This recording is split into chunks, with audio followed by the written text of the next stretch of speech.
Welcome back. Seems like we're a little fuzzy here, but welcome back.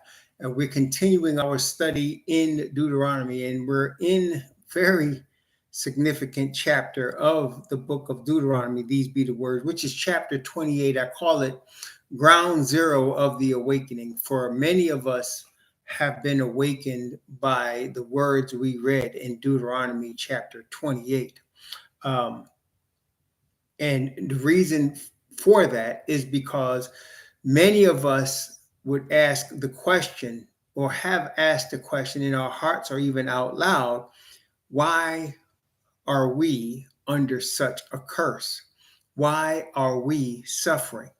And we've had different answers over the years, over the centuries, actually. Christianity would give us the answer because Ham was cursed, is what they would always say. Ham was cursed, and that is a very ignorant and incorrect statement. Ham was not cursed. It was one of his sons, Canaan, that was cursed.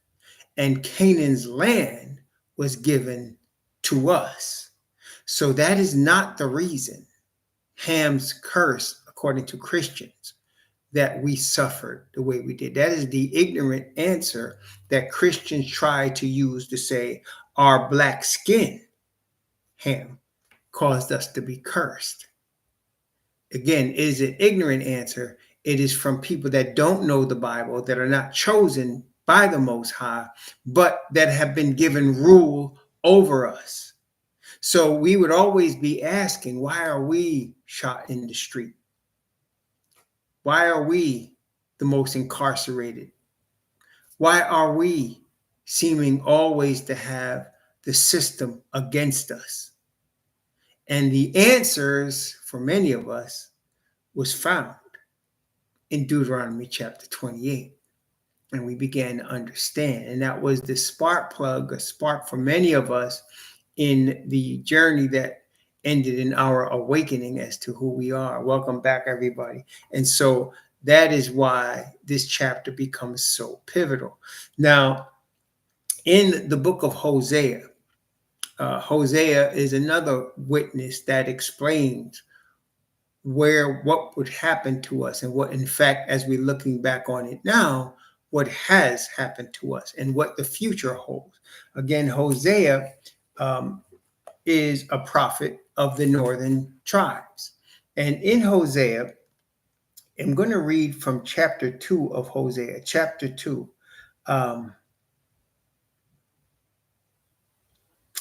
And I'm going to start at verse, 16,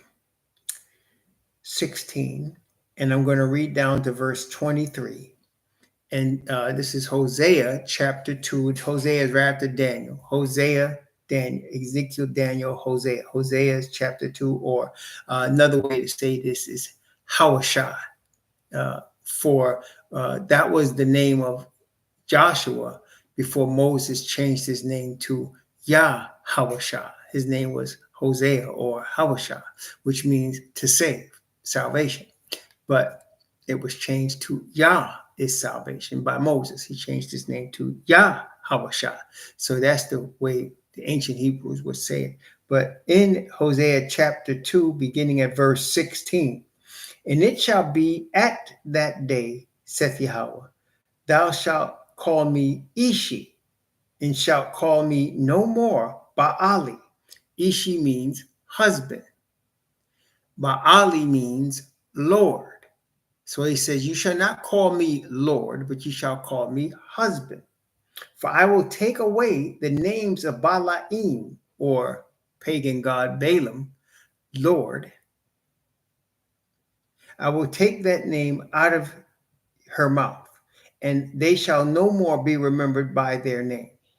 And in that day will I make a covenant for them with the beasts of the field, and with the fowls of heaven, and with the creeping things of the ground. And I will break the bow and the sword and the battle out of the earth, and I will make them to lie down safely, and I will betroth thee unto me forever. So again, the Father is speaking through Hawashah and saying, You're not going to call me Lord. I'm going to be your husband, which goes with what we know from the book of Revelation, the marriage between the Lamb and the 144,000. Says, I will betroth thee unto me in righteousness and in judgment and in loving kindness and in mercies. I will even betroth thee unto me in faithfulness, and thou shalt know Yahweh. And it shall come to pass in that day, I will hear, saith Yahweh, I will hear the heavens, and they shall hear the earth. And the earth shall hear the corn and the wine and the oil, and they shall hear Jezreel. And I will sow her unto me in the earth. I will have mercy upon her that had not obtained mercy. And I will say to them which were not my people, thou art my people. And they shall say, thou art my most high. Paul quotes this in Romans. And too many times Gentiles think they're talking about them. That's not who he's talking about. He's talking about recovering the bloodline that had left him and were no longer his people, but he's recovering them and they become back to be his people again. And again, in chapter 3, a very short chapter of 5 verses, it kind of describes this in more detail. Here, this is Hosea or Hawashah chapter 3 from verses 1 to 5. Then said Yahweh unto me, go yet, love a woman beloved of her friend, yet an adulteress, according to the love of Yahweh toward the children of Israel, who look to other gods and love flagons of wine. So again, we became not his people because we served other gods. But he's saying, I'm going to bring you back and marry you, and you will again be my people. Praise the Most High. So he said, go love a woman that's an adulteress, that's a witness, that's a object lesson of the children of Israel. Verse 2. So I bought her to me for 15 pieces of silver and for an homer of barley and half homer of barley. And I said unto her, thou shalt abide for me many days. Thou shalt not play the harlot. Thou shalt not be for another man. So will I also be for thee. So he bought her, and because he bought her, she would not be being paid for as a harlot for other men. He bought her for himself. Now, what is that? Did the Most High buy us back and say, thou shalt not play the harlot anymore? Did he buy back his people? Did he? Huh. How did he buy us back? He said he bought her. How did he do that? He bought his people. He's saying, I had to pay for you. I bought you. That's right. He bought us with the blood, the precious blood of Messiah. He bought us with Messiah. That's exactly right. So he brings us, look there, I want you to make sure we understand this. He did not buy the Gentiles. He didn't say that here. He's talking about according to the love toward the children of Israel. He bought the children of Israel back by the blood of his son. That is why the Messiah also said, I came not but for the lost sheep of the house of Israel. That's what he meant. He was the purchase price of us because we loved other gods. He was the purchase price of us. Praise the Most High. Now, he goes to verse 4. For the children of Israel shall abide many days without a king and without a prince and without a sacrifice and without an image and without an ephod and without teraphim. Afterward shall the children of Israel return and seek Yahweh their Most High and David their king, and shall fear Yahweh and his goodness in the latter days. So he's now again, Hawashah, the prophet, is being given a prophecy of our future, saying, in the latter days we shall return. We were living without a king. In other words, our whole nation would be no more. We would have no king. We would have no God except what the heathen taught us. And then we will return, he says, and we shall fear Yahweh, return back to him, and we worship him in the latter days. Again, let's stay in Hosea for a second, because there's another powerful word. Yes, it's Hosea chapter 9. Hosea chapter 9.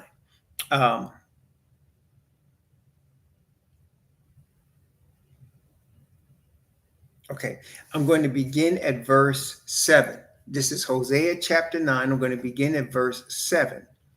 And I'm going to go from verse 7 down to verse 13. This is Hosea chapter 9, from verse 7 to verse 13. 7 verses.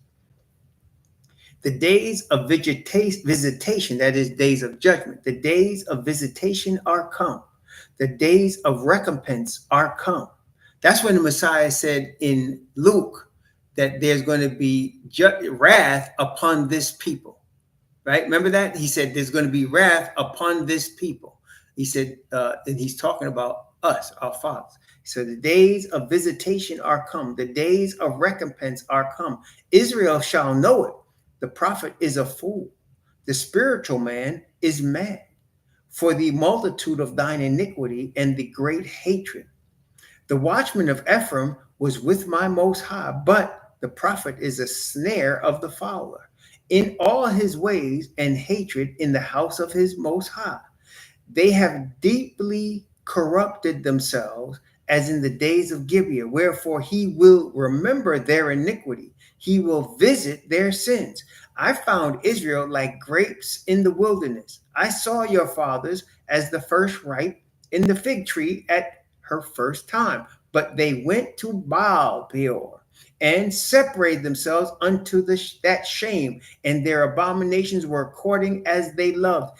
As for Ephraim, their glory shall fly away like a bird from the birth, and from the womb, and from the conception. Though they bring up their children, yet will I bereave them, that there shall not be a man left. Yea, woe also to them when I depart from them. Now, although he's always kept us, always watched over us, he departed from us. What happened? Verse 13. Ephraim, as I saw Tyrus, is planted in a pleasant place, but Ephraim shall bring forth his children to the murderer. Give them, O Yahweh, what wilt thou give? Give them a miscarrying womb and dry breasts. So he gave us up to the murderer, especially the northern tribes. You see, brethren, in the transatlantic slave trade, oftentimes the people of Israel that were bought from the West African coast, the reason they were bought and kidnapped was because the slave traders had already killed off the Indians. So that when the Europeans arrived in various places, North America, Mexico, what is now Mexico, Jamaica, Cuba, the Bahamas, Bermuda, when they arrived at these places, there were already northern tribes there. But because of the disease that the Europeans brought with them, they killed off a lot from sickness. They killed off a lot of the northern tribes. And those that didn't get killed off by the disease, they overworked them to death. And so they needed more workers. So they went and heard about they can get some in West Africa. And so the northern tribes suffered murderers. And then we did too. And so we're connected. See, we're connected. The northern and the southern kingdom connected because of slavery. Right? And so here, Hawashah is prophesying about that, about what had happened to both of us. See, that's why we know it tells us the northern tribe. And look at this is Hosea is the prophet of the northern kingdom. Okay, so here in verse 17, same chapter 9 of Hawashah. Verse 17, my Most High will cast them away because they did not hearken unto him. They shall be wanderers among the nations. I mean, right? Like every place that was discovered, were there not already Indian tribes there? So that if you go to the nations of the Caribbean, the Taino was already there. When you go to nations of South America, the Incas were already there. Or Central America and Mexico, the Mayans were already there, and many others, but the Mayans were there. The Incas were already there when these people showed up. Okay, and then they were worked to death or killed by disease. Aztecs were already there. That's right. And if you notice, in many of these places, Mexico, some nations in Central America, nations in South America, what did they have in common? There were already pyramids that were dedicated to their gods that were already there. And they were in several places, same architecture. In Puerto Rico, in different places, you had the same architecture. In Mexico, they have it. And these people were already there before they were discovered. And then they were killed by either disease or worked to death. And then later they brought in people that they found to be, history books tells us they were sturdier from West Africa. And they brought them in to work them to death. And then if you go, I've not been to all of these places, but I've been to Mexico. And every place we went in Mexico, and there were several places my wife and I went, there was always in the middle of every little town a Catholic church. And in that Catholic church, it was a dedication to a Jesuit priest. Everyone, without exception, everyone. The center part of every little town was a Catholic church. And in that Catholic, there was a dedication to whatever the name of that Jesuit priest was. And it shows you the whole, when you read the Bible, you understand the whole story. Again, it is our awakening. My wife and I understood fully that the northern tribes were in those places and how they became Catholic and what happened to them. Understood fully all of that information from the Word and understanding what the Word is telling us. Also, as we looked in the book of Lamentations is also kind of like a extra piece to Jeremiah. Jeremiah was the writer of Lamentations, and he was, of course, the southern kingdom prophet. So in Lamentations, let's see.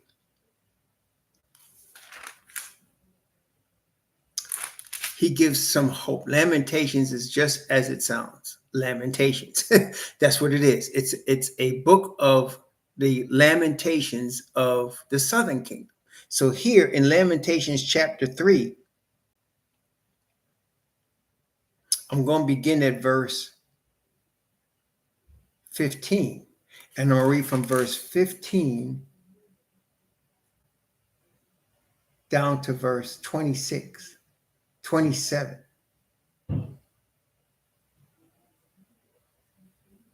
Actually, man, we could go more. I'm going to go from verse 15 down to verse 30, okay? Because this tells our story. This is Lamentations chapter 3 from verse 15 to verse 30. He hath filled me with bitterness. He hath made me drunken with wormwood. And when we get to chapter 29, you will see clearly what wormwood is.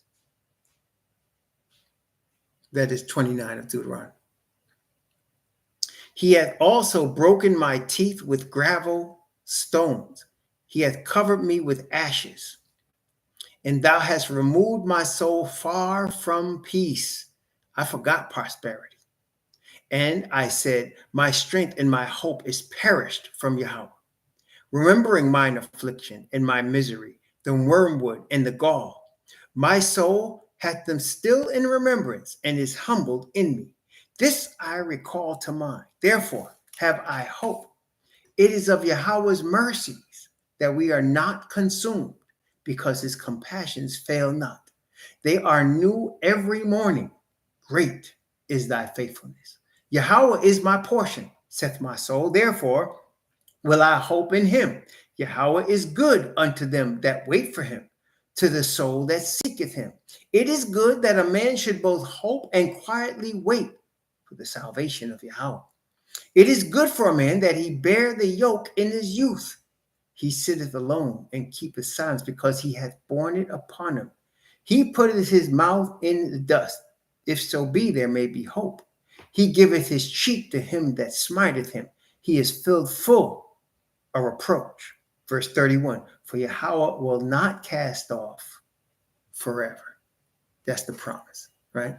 So we have hope still, though we were cast off because we had gall and wormwood, because we worshiped other gods. He has cast us off. He said, that's not my people.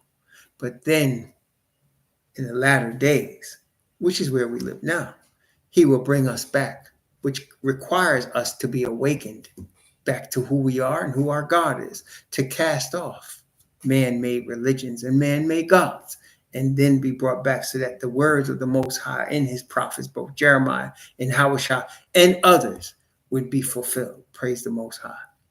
As he says in Isaiah, in Ezekiel, in Zephaniah, in Zechariah, in many prophets, his word would be fulfilled. And of course, Moses. So we are seeing here the first part today, we looked at chapter 27 of Deuteronomy. And that was the vow of us to keep the word of the Father and his statutes and judgments. That was our vow. That was the 12 tribes being led in chorus by the Levite priesthood. And they were led in chorus and they gave vows about curses and blessings, right? That was vow. Now, chapter 28 is the Father's promise to us. The Father's promise to us and his warning for us, which produced prophecy about us, which we just read a little bit of it in Lamentations and Hawashah. So let's go now to Deuteronomy chapter 28. Deuteronomy chapter 28. Again, I know for myself, man, it was so wild when I first, I have read this many times, but I remember the day it hit me. First, the blessings hit me. And I told you about the angel that came as a result of me trusting in the blessings. But then it was many years later when I read the curses, and it seemed like though I had read them many times. Y'all know yourself, right? Sometimes you thought you read something a lot of times until one day you're reading it and it's almost like you're reading it for the first time. And you know you read it many times, but you just never saw it like this. That happened to me, right? I know that happened to you. So you read it and you're like, wait a minute, what did it say? And you're like, what did it say? And you're reading it and now it's like something's like cold waters on your finger. You be like, wait a minute, man. That's what happened. I have read Deuteronomy many times because my real live awakening came after I started committing consciously to read the Bible through every year, which is around 2003 or 2004. I consciously decided I'm going to read this through every year. I had already read it through, as I mentioned, once when I was a little boy, between ages 12 and 15, I read it through. And I believe the Most High even led me there. But when I started reading it through every year, yes, of course, I'd have to go through Deuteronomy. But there was a year that all of a sudden something happened. And I was like, wait a minute. And it hit me, especially the second part. It hit me and I was like, what is this? And I was like, wait a minute. And what was going through my mind was, this does not describe the Amalekites. And I didn't say Amalekites then, but y'all know who I'm talking about. This does not describe the Amalekites. This does not describe that sect of Edomites. This is not them. But I know who it does describe, my family. I know it does describe my family. And I was like, wait a minute. And that's when it hit me like a ton of bricks, man. And once that was opened in my mind, there was no going back. There was no going back. And then at that point, I started really voraciously reading things that I had read before, but now the Most High brought into my mind in a different light.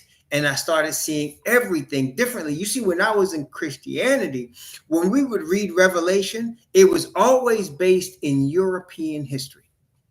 I don't know about you, but that's how they, in the SDA church, the Revelation was based in European history. And they would talk about pioneers, which were Europeans.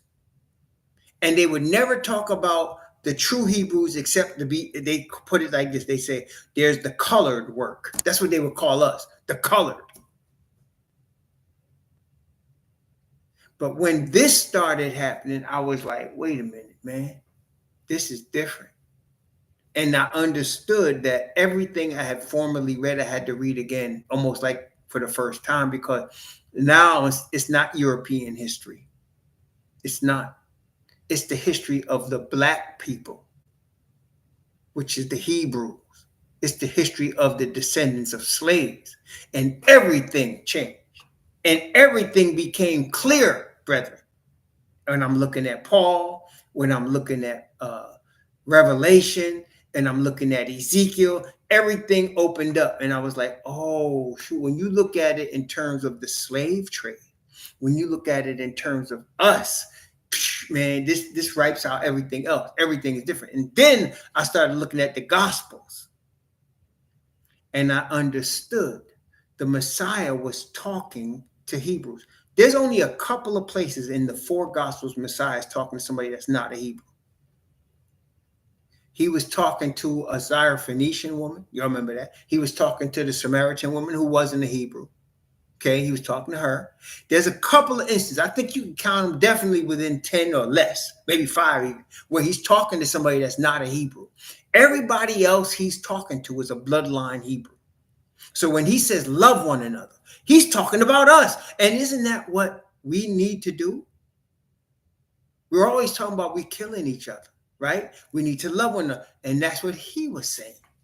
Then I understood Malcolm X clearer, because I watched Spike Lee's Malcolm X story. I read the book about him, and of course I was looking at all of the videos I could ever get on him, because I just love the spirit of him fighting for his people. But what hit me, see, he loved to say, we don't believe in turning the other cheek. He loved to say that, but till the day he was killed, he turned the other cheek. I don't want Black people killing each other. Bumpy Johnson came to him and said, who you want me to kill? Who is it that's giving you trouble? We'll take care of it. And Malcolm said, I don't want Black people killing each other, knowing very well that there were many people that wanted him dead. He said, I know I'm a dead man already, he told that Ashkenazi interviewer. He said, I'm a dead man already, he said. He knew it. But because he did not want us killing each other, in other words, love one another, he let them kill him. He let them live his wife, a widow with 5 kids. He let that happen. He let them kill him. Knowing all he would have had to do was tell them, check everybody at the door, make sure nobody's armed, and he wouldn't have got killed that day. But he refused to do it. He refused. All he had to do was tell Bumpy, listen, it's this one. Bumpy would have took care of that business and they wouldn't have no problem. But he didn't do it. Why? Because he said, I don't want Black people killing each other. And ultimately, he was teaching what Messiah was teaching. See, what Martin Luther King was teaching was exactly what Malcolm X said. We should be defenseless, cowards. Let our women be dragged through the streets. That's what they was teaching. That was not what the Messiah was telling us to do. He was telling us, we'll know that we're his disciples if we love each other. But that is why from the Garden of Eden, even until today, brethren, the devil uses very successfully the divide and conquer technique. That's how he started off dividing Adam from Eve. The divide and conquer technique. The Romans did it. The Sanhedrin did it. The divide and conquer technique. And they are really dangerous at it when they use religion.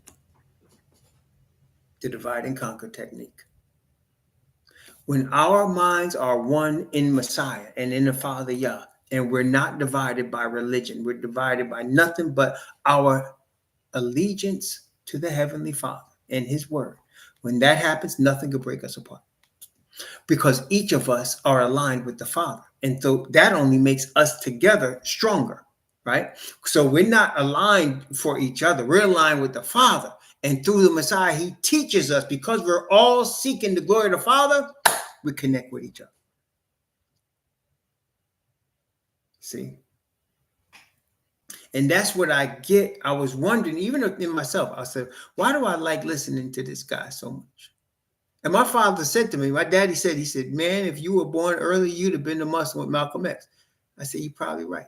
But some always stopped me from taking this step. I looked at Islam. I talked to people in New York. Y'all used to remember them cats used to walk around selling bean pies and walk around selling Egyptian musk and different stuff. I talked to them, but there was something about them that always stopped me short from committing to them. And there was always something in the Bible because my conviction was with the Bible. But I couldn't, because I couldn't take that next step. Something was stopping me. It was the Spirit of the Father stopping me. But then I was at a conflict because I loved everything Malcolm X stood for. I didn't always agree with what he said, especially with his views with the Bible. I didn't agree with it. But I did love the fact that he was willing to give his all to help his people. Same with Khalid Abdul Muhammad. I didn't agree with almost anything religious he said. But his spirit of, I will die fighting this fight against my enemy. I was like, that's my man right there. That's my man right there. I've had Ashkenazis come at me talking about, how can you say you're a Jew and you believe in this man? That told me, yeah, I know I'm doing the right thing. Yeah, I'm doing the right thing. Because Khalid wasn't having it. He wasn't having it at all. And so that was what made me say, what is it that, why do I like this guy so much? Why do I like that militancy so much? It's because of the spirit behind it, because of the love of us behind it. Not using us for religion, just a giving of himself to help his people. That's what it comes down to, isn't it? That's what it comes down to. That's what it really comes down to. The giving of himself to try to stop our suffering. They didn't understand what we understand from the word of the Father. They did not. But we do. The Father has awakened us and given it to us. Okay, He has given it to us. Praise the Most High. Okay, so Deuteronomy chapter 28 begins with blessings that the Father has vowed to give us. Okay, so this is His vow. We gave vows in chapter 27. He's given vow in chapter 28. So let's begin. This is Deuteronomy chapter 28. We're going to begin at verse 1. And it shall come to pass, if thou shalt hearken diligently unto the voice of Yahweh thy Most High, to observe and to do all His commandments, which I command thee this day, that Yahweh thy Most High will set thee on high above all nations of the earth. So if we commit to the Father, to walking in His ways, in His spirit, to in all our ways, acknowledge Him and allow Him to direct our path. He says, I'm going to set you on high above all nations of the earth. I didn't say that. That were not my words. The Father said that. I'm going to set you. That is why we got so many of our enemies trying to tell us, this ain't y'all. They can't stand that. This ain't y'all. No, they ain't talking about y'all. And they probably supporting Zionism. We know this is us. I'm not guessing. I'm not guessing. This is us. He said, I will bless you set thee on high above all nations of the earth. That is, you will be the top dogs on the planet. Not no Illuminati, not no Scottish Rite of Freemasons, not no Pope, not no king. You, Israel, you're going to be the top dog on the planet. above all the nations. All you got to do, though, is obey him. That's all you got to do. If you keep my commandments and statutes, if you obey me, I'm going to set you on high. Verse 2. And all these blessings shall come on thee and overtake thee if thou shalt hearken unto the voice of Yahweh thy Most High. Blessed shalt thou be in the city, and blessed shalt thou be in the field. Blessed shall be the fruit of thy body, and the fruit of thy ground, and the fruit of thy cattle, the increase of thy kind, and the flocks of thy sheep. Blessed shall be thy basket and thy store. Blessed shalt thou be when thou comest in, and blessed shalt thou be when thou goest out. That means every possible aspect of your life will be blessed. So right now, brethren, because we live in Babylon, in order for these blessings to be fully realized, the Most High has to first destroy Babylon. And we already saw in many witnesses, his determination is to destroy all the nations. His determination is to destroy all the nations because, and again, I want to make sure I'm stressing this, and I know it's freezing because they know it, the enemy knows what this is about. But I want to stress, it's not us leading the charge against this system. Yes, indeed, Messiah will come with clouds at the right hand of the Heavenly Father, and they will annihilate and destroy this whole system. And they will cause this blessing to come back on us. Praise the Most High. Yes. Every way that a life can be blessed, he's going to bless it. He promised that right here. And it's not just for that time coming into the promised land crossing Jordan. It's also for this time coming into the promised land of this whole earth crossing the Euphrates. Same thing. He is going to bless us in every area that we can be blessed. And I want everybody to understand this, brethren, because listen, that means if we are those people that are going to be blessed like this, and you are of the Gentiles, wouldn't it behoove you to connect with us? Wouldn't it behoove you to want to be among us? Unless you don't believe it. And that's cool too. I know this is about to happen. There is absolutely zero doubt in my mind that this is coming for us. Just like the curses, the blessings are coming for us. In every way a people can be blessed, we're going to receive the blessing. You know what he said? The flocks, your basket, your store, your body, your cattle, your kind, he said, thou shalt be blessed in the city and blessed in the field. They're going to overtake you, these blessings. In fact, it says also, I believe in Amos, or is it Hosea also? It said that the reaper, the sower shall be overtaken by the reaper. So much blessing coming.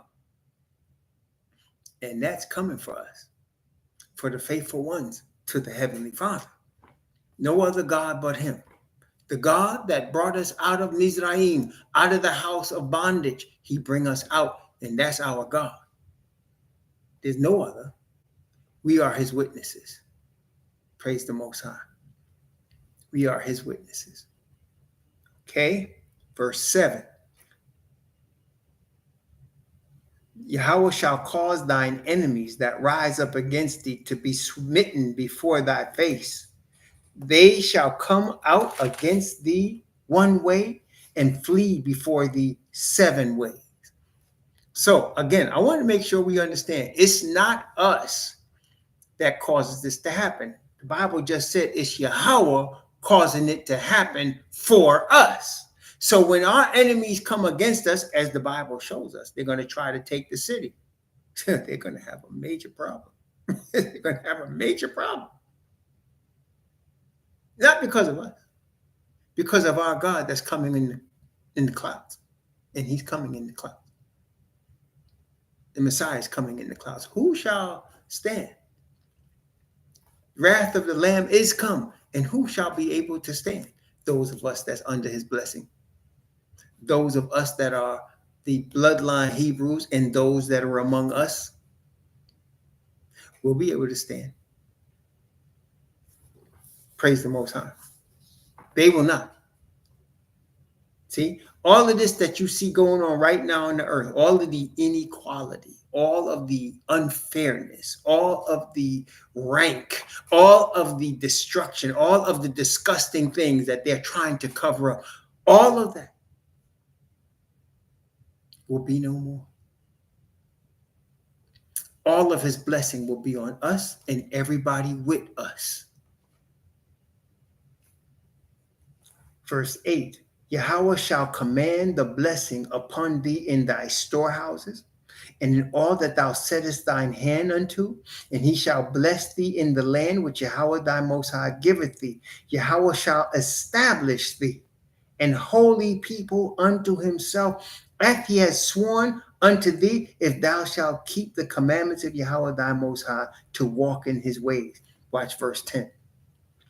And all the people of the earth shall see that thou art called by the name of Yahweh, and they shall be afraid of thee. See, right now, brethren, only those with eyes to see and ears to hear can see what this says, right? That's why the Messiah said, he that hath ears to hear, let him hear. He that hath eyes to see, let him see. Why? Because there is a predestined people from among the Gentiles that are predestined to be with us. In fact, Paul was writing to the Ephesians when he wrote that, predestinated to be with us, called from before the foundation of the earth. And they're going to have eyes to see and ears to hear. And they will seek our Heavenly Father and ask for his blessing. And they will be among us and they will stand with us against all their cousins. Praise the Most High. All the people of the earth shall see that thou art called by the name of Yahweh, and they shall be afraid of thee. Verse 11, and Yahweh shall make thee plenteous in goods, in the fruit of thy body, and in the fruit of thy cattle, and in the fruit of thy ground, in the land which Yahweh sware unto thy fathers to give thee. Yahweh shall open unto thee his good treasure, the heaven, to give the rain unto thy land in his season, and to bless all the work of thy hand, and thou shalt lend unto many nations, and thou shalt not borrow. Yahweh shall make thee the head and not the tail. Thou shalt be above only, thou shalt not be beneath, if thou hearken unto the commandments of Yahweh, thy Most High, which I command thee this day to observe and to do them. Verse 14, and thou shalt not go aside from any of the words which I command thee this day to the right hand or to the left, to go after other gods to serve them. And now, brethren, it's becoming clearer to us as we are awakening who the other gods are. Any religious entity that is not of the Heavenly Father alone is another God. Any man-made religion of any division of Christianity or Judaism, any division of Islam, any division of Buddhism or Hindu, or any other God or any other religion, if there be many others, that is not given to us in this book of the law.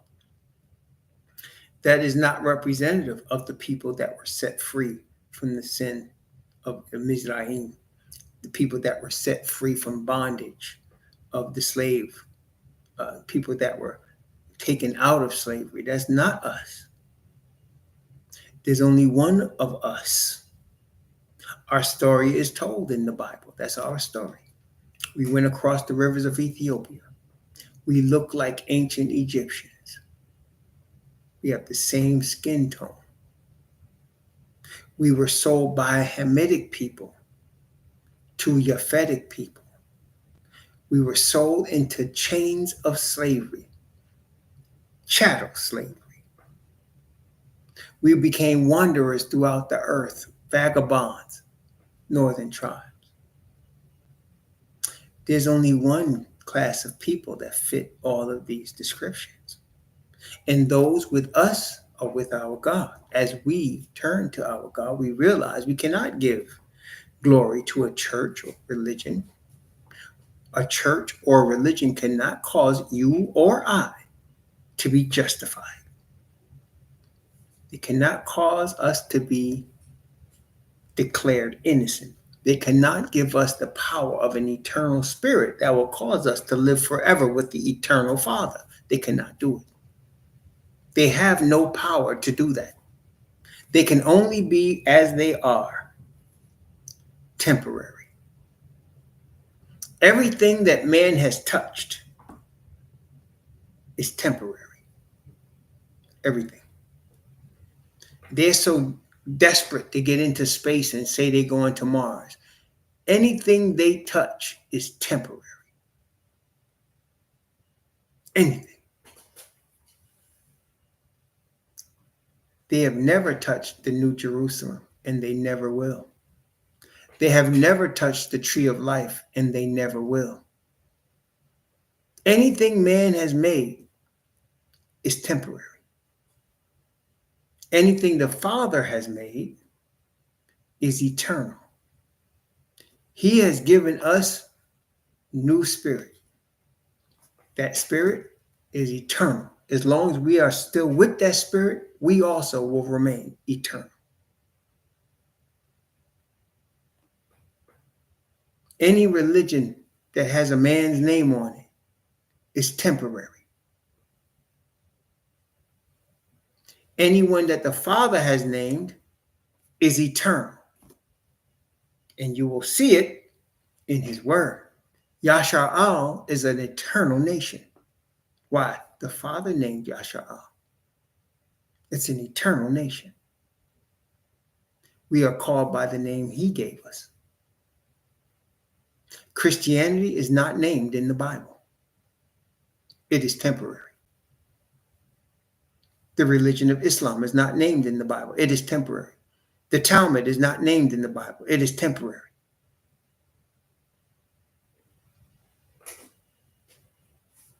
All governments of this earth are temporary. The kingdom of Israel is eternal. It will never go away. It will not be left to any other people. And Daniel emphasizes it when he says, it shall be forever, even forever and ever. No end. World without end. Paul says the same thing. World without end. Everything they have is temporary. And we are fortunate to be born at this time. I always say that because we're going to see with our own eyes the end of the temporary. We're going to see it with our own eyes. Just in a few short years, the end of what's temporary and the beginning of what's eternal. Praise the Most High, which will never die, never go away, never lose its brightness, ever. Praise the Most High. We're going to stop here because obviously the next section has to do with the curses. And this is a 68 verse chapter. So we are just only finished 14 verses. So obviously when we start to go through the consumption, through the curses, we want to pause and reflect on how it is being played out, which we will easily see because all you have to do is look at your family. You got anybody that's in your family? Any of your cousins been to jail? You been to jail? Any cops pull you over, threaten you? You ever been denied loans? You ever been denied promotions? Anybody get diseased? Or your family? Your family ever fight each other with knives? Cut each other? I find it interesting. My wife and I were talking about this today. Other nations, right? Italian people. I like to use them as examples. Italian people, right? There's others. You could say the same thing about the Polish, the Irish, the Spaniards, Italian, but I like to use the Italian people because the Italian people are really big into family. As a people, they really are.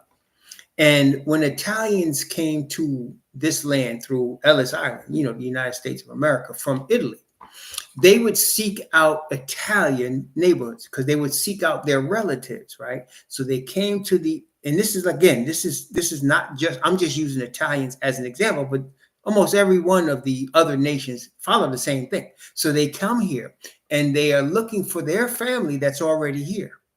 And their family's already here. They're close knit. They help each other out. They learned the culture of America, and they they look and they take advantage of the education system, the college system. They take advantage of the trades, and they prosper here. And oftentimes they stay, and their kids stay in the same vicinity neighborhood for generations, right? And they take advantage of that. And then some of they buy houses and they take it, and that's how many the Polish people did that, the Irish people did that, the Italians did that. That's how they do it, right? We were different. First off, we didn't come here through Ellis Island. Y'all know that. We came here in Annapolis, Maryland, on a slave ship. We came here to South Carolina on a slave ship. We came here to Florida on a slave ship. We weren't coming here to find our other relatives. No, we were brought in chains to our relatives who were also on plantations for the purpose of working for the slave owners.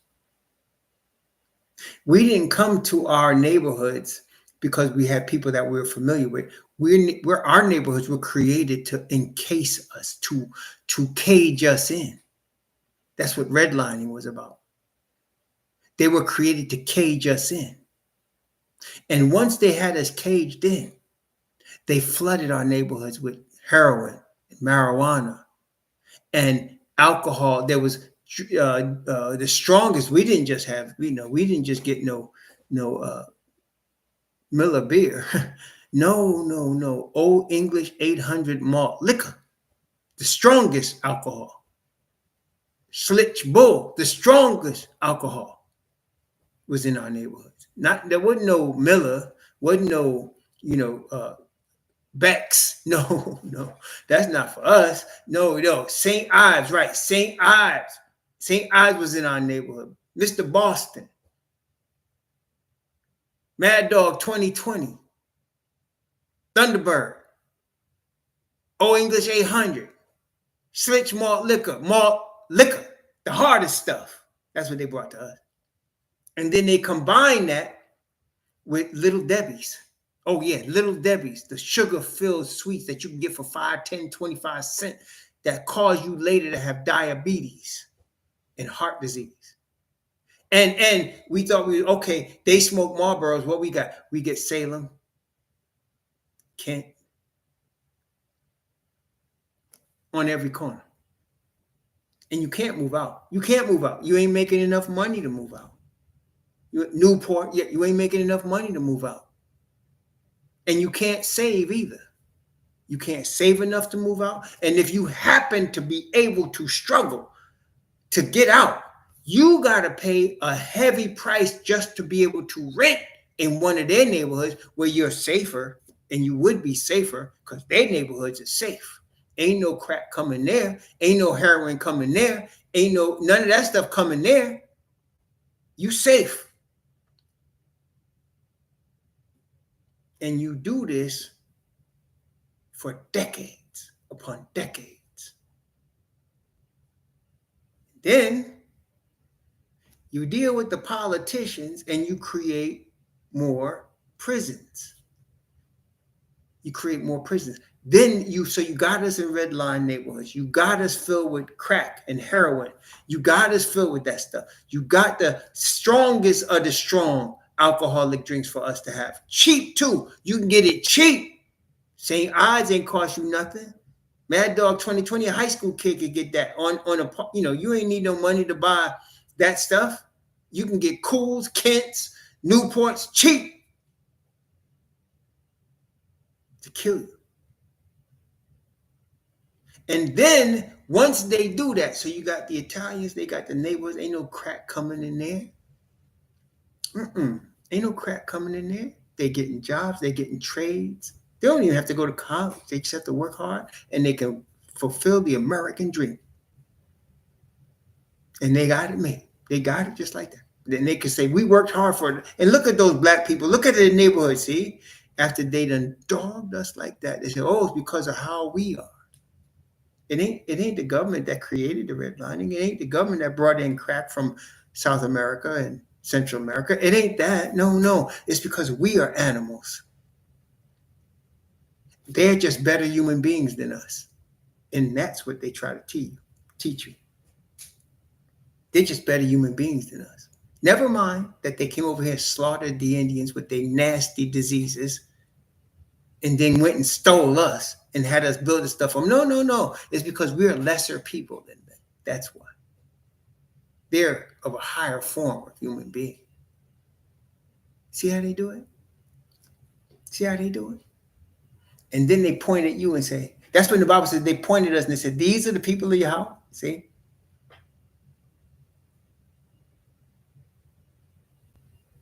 But it's all good. Because despite all of that, because just like them, that situation is temporary. Just like them. They are temporary and that situation is temporary. And the awakening which we are now experiencing is the death knell of their whole game. That's the death knell of the game. The fact that we are awakening to who we are is the death knell of their whole game. Game over. Praise the Most High. Game over. Yes, indeed. Praise the Most High. I mean, everything I just said, was I lying to you? You can't find no Slits Malt Liquor Bull in no Italian neighborhood. You can't find no Old English 800 in no Italian neighborhood.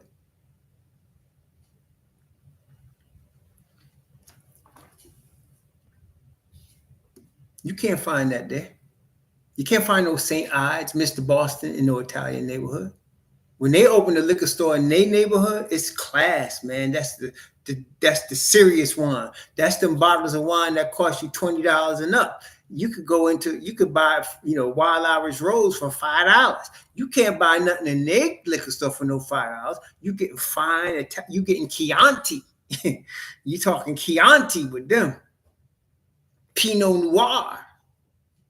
That's what you talking about. You ain't talking about no Old English 800. You talking about Heineken. What you mean Old English? You ain't talking about that. Not in that neighborhood, you ain't.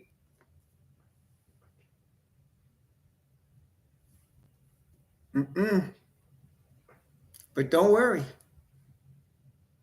Our awakening tells them. Game over. Our awakening says, your time is up. Because in spite of all that, we're still here and we're still awakening in spite of all of that. See, they tried the best, the strongest alcohol, the strongest drugs, the worst foods that you could possibly put in your body, and you're still here and you're still awakening. They use their media against you to make you feel small, to make you feel ugly because your skin is dark, although the prettiest skin on the planet is the ones that's dark. Do you realize how sometimes the darker skinned people, the sun seems to come out of their skin? That's from the Most High. Yeah. Praise the Most High. They try to make you feel ugly, try to make you mess up your hair, adding all kind of horse, getting extensions and getting fake butts. Come on now. Y'all don't need that. That's for them. That's their problem. Don't let them brainwash you. Don't let them do it. You're better than them.